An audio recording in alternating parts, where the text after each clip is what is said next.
তিনি অভিনেত্রী বা মডেল নয়, কিন্তু তার রূপের ঝলকানি যেন হার মানিয়েছে বলিউডের অভিনেত্রীদেরও। শুধু রূপ নয়, সর্বগুণে গুণান্বিত এই নারীর নজর কেড়েছে সবার। বলছি বলিউড কিং শাহরুখ খানের ম্যানেজার পূজা দাদলানির কথা। বেশ কিছুদিন থেকেই আলোচনায় তিনি, তবে এবার আলোচনায় এলেন সৌন্দর্য নিয়ে। খোলা চুল আর মার্জিত পোশাকে নজর কাড়লেন নেটিজেনদের। মঙ্গলবার রাতে বিখ্যাত ডিজাইনার মনীষ মালহোত্রার দীপাবলির পার্টিতে যোগ দিয়েছিলেন কিং খানের ছায়াসঙ্গী পূজা দাদলানি। সেখানে বলিউড তারকারা উপস্থিত ছিলেন, কোনো অভিনেত্রী নয়। শাহরুখ খানের ম্যানেজার পূজা সবার নজর কেড়েছিল।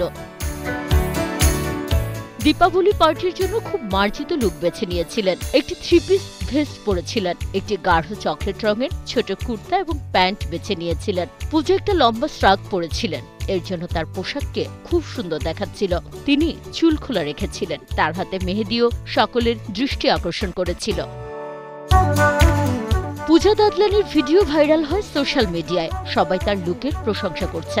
এই ভিডিওতে মন্তব্য করে বেশিরভাগ নেটিজেন বলেছেন যে পূজা তার লুক দিয়ে বলিউড অভিনেত্রীদেরও হার মানিয়েছেন।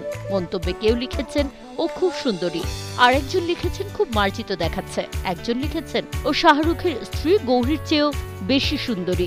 এখন অপেক্ষার পালা, ম্যানেজারকে স্ত্রীর সাথে তুলনা করায় কোনো প্রতিক্রিয়া দেখান কিনা শাহরুখ পত্নী। সুমনা সুমি, ৭১।